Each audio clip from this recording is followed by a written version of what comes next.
Menurut aku after sales itu punya peran yang vital banget.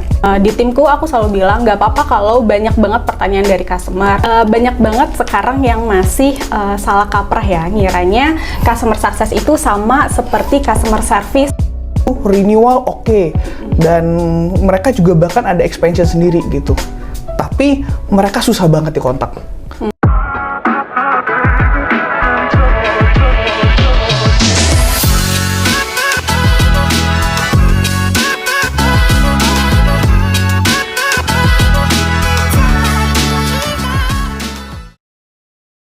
Halo semuanya, selamat datang di Meetalk episode 2 kali ini barengan gue Jasin Tiara sebagai host untuk Meetalk hari ini.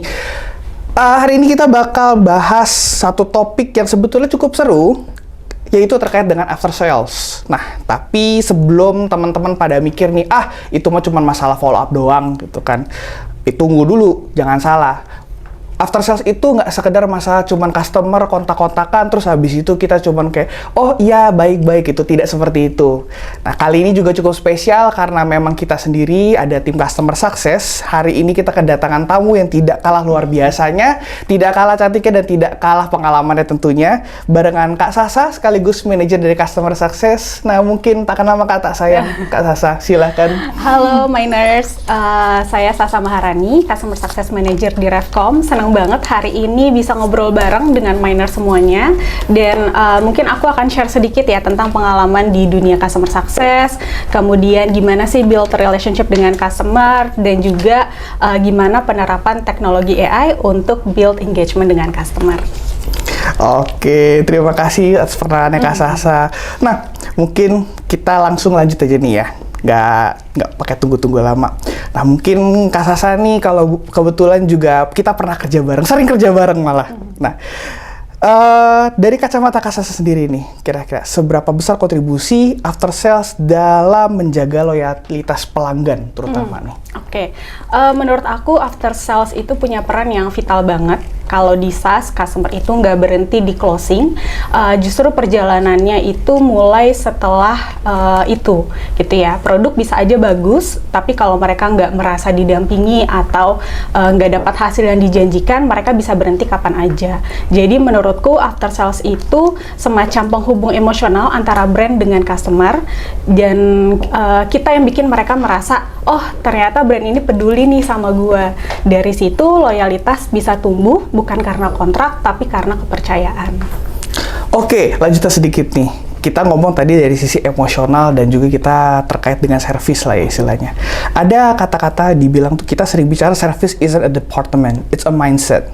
Bagaimana budaya ini dapat diterapkan nih di dalam tim yang sehari-harinya menghadapi banyak kelumpuhan, mendapat banyak pertanyaan pelanggan, apalagi kalau kita lihat kan yang mungkin medium size atau bahkan enterprise itu kan mereka kadang bisa bilang tiket mereka tuh hari ini bisa ribuan gitu kan.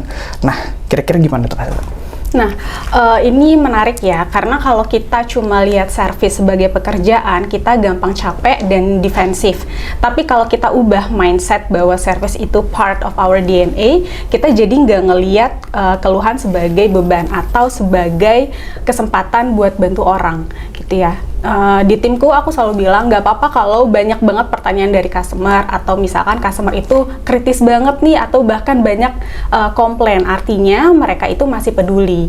Jadi yang penting itu bukan reaksi kita di awal, tapi bagaimana kita bisa bantu mereka keluar dari masalahnya. Dan mindset ini harus terus dijaga lewat budaya yang saling support dengan tim. Oke, mungkin sedikit tambahan nih, saya penasaran ada pertanyaan sedikit. Gini Kak Sasa, kan maksudnya kita sama after sales ya, kita sama customer service nih ya, customer success kita bilangnya. Nah, yang membedakan nih mungkin ya sedikit dari sisi customer success sama customer service itu apa tuh? Karena customer success katanya kan lebih gede gitu kan skopnya. Oke, banyak banget sekarang yang masih salah kaprah ya, ngiranya customer success itu sama seperti customer service yang kerjanya nunggu pelanggan komplain baru kita gerak. Oke. Ya. Padahal customer success itu jauh lebih strategis daripada itu. Kalau customer service itu fokusnya menyelesaikan masalah yang sudah terjadi, customer success itu justru berusaha mencegah masalah itu muncul. Makanya pendekatannya itu harus proaktif. Kita harus bisa peka sama tanda-tanda kecil. caranya gimana? Bisa lihat dari pola penggunaan mereka terhadap aplikasi kita. Kemudian kita bisa mendeteksi kalau misalkan ada customer yang mulai jarang pakai fitur tertentu atau kelihatan kebingungan nih dari cara mereka berinteraksi. Terus aku juga selalu tekankan ya ke tim aku bahwa tugas kita itu sebagai customer success itu nggak cuma jawab pertanyaan, tapi bisa membaca situasi sebelum terjadi masalah. Gitu ya. Jadi dengan berani reach out duluan, tidak menunggu customer frustasi atau mengajukan pertanyaan ya. Karena kalau kita bisa hadir lebih awal, pelanggan itu atau customer bakal merasa lebih diperhatikan dan percaya kalau kita tuh benar-benar ingin mereka sukses. I see. Oke, nah kita ngomong tadi kan masalah terkait dengan sedikit perbedaan dan kelanjutannya sisi proaktifnya itu seperti apa gitu. Nah, dari penerapannya sendiri nih, gimana caranya kita bisa tahu kalau langkah proaktifnya itu benar-benar berhasil atau enggak gitu yang dilakukan? Ada indikator spesifik nggak gitu? Atau mungkin something yang relevan baik itu secara kualitatif atau kuantitatif yang kita bisa perhatikan nih?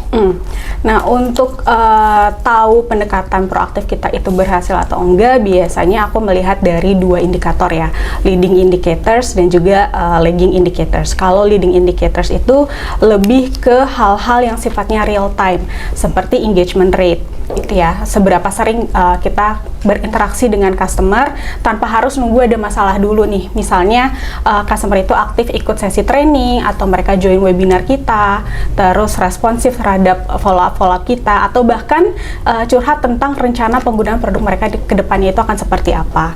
Nah, itu adalah tanda kalau hubungan kita dengan customer itu udah nggak cuma transaksional, tapi udah jadi trusted partnership gitu. Nah, sementara kalau lagging indicators itu lebih ke hasil akhirnya, kayak churn rate yang menurun, renewal rate yang meningkat, atau bahkan ada sinyal expansion.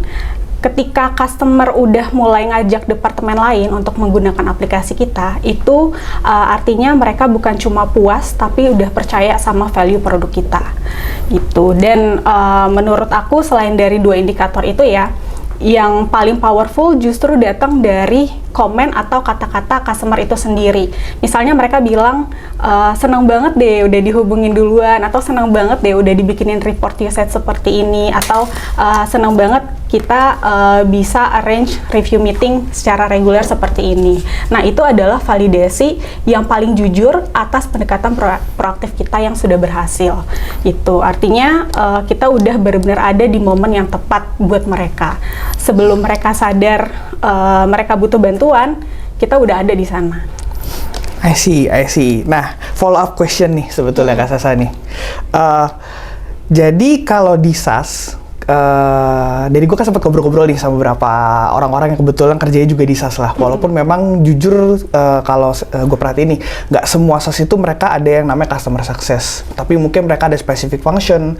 Kayak contoh ada implementation specialist lah kita ngomongnya. Ada yang dia retention specialist gitu kan. Jadi sedikit berbeda dengan yang Mitel terapkan.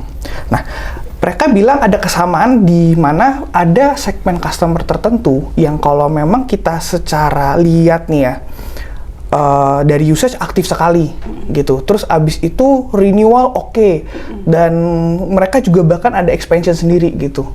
Tapi mereka susah banget dikontak. Dalam artian tuh bener-bener mereka tuh kayak suka asik sendiri gitu kita ngomongnya ya. Nah, maksudnya apakah customer seperti itu memang wajar kita biarin aja gitu istilahnya, atau ada something spesial yang bisa kita lakukan nih? Oke. Memang seiring dengan berjalannya waktu gitu ya, kita bisa melihat ada perubahan customer behavior ya. Customer itu makin kesini itu makin sibuk dan juga mereka makin selektif. Jadi pembicaraan kita pun harus intensional nih, arahnya mau kemana, tujuannya apa, dan harus rutin. Gitu. Selain itu juga terkait personalisasi ya. Jadi banyak banget emang kita mengalami customer itu yang datang ke kita kalau ada butuhnya aja gitu. Sebenarnya itu nggak apa-apa juga gitu ya. Nggak apa-apa juga selama tujuan mereka menggunakan aplikasi kita itu berhasil dan mereka bisa ngerasain manfaatnya secara efektif dan juga efisien. So at the end of the day sebetulnya tergantung enaknya mereka gimana gitu ya? Iya, karena balik lagi keywordnya itu adalah personalisasi. Jadi nggak bisa Noted. semua customer itu kita berikan pendekatan yang generik ya. Noted. Thank you. Bagus banget tuh. Oke, kita lanjut nih ke pembahasan berikutnya. Dengan lebih dari separuh perusahaan global yang sekarang memprioritaskan after sales dibandingkan marketing, gimana kita dapat membuat layanannya itu nggak sekedar hanya sesuatu yang reaktif, tapi benar-benar prediktif dan juga analitik yang dari sisi Mita sendiri nih dapat membantu mencapai itu dari segi mananya. Oke. Nah, kalau prediktif itu kan dia satu level setelah proaktif ya. Kalau proaktif itu kita bertindak sebelum masalah muncul. Kalau prediktif itu kita menebak atau memprediksi masalah yang berpotensi terjadi atau kebutuhan dari customer berdasarkan data yang ada. Itu. Nah, dari sisi Mita sendiri gimana cara Mita bisa melakukan atau membantu untuk melakukan prediksi itu? Kita bisa melakukan analisis dari percakapan yang sudah terjadi. Itu kita bisa lihat tone of voice-nya, kita bisa lihat dari frequency of call-nya dan juga keyword yang sering muncul. Jadi kita bisa mengidentifikasi gitu ya, fitur apa sih yang paling sering ditanyain atau topik apa yang sering di bring up sama customer gitu. Jadi dari situ kita bisa buat customer health score yang lebih akurat dan intervensi yang lebih cepat. I see. Nah, ini berarti selaras ya waktu tagline Mita sendiri kan, good call has a secret gitu, Yes. betul ya? Oke, siap.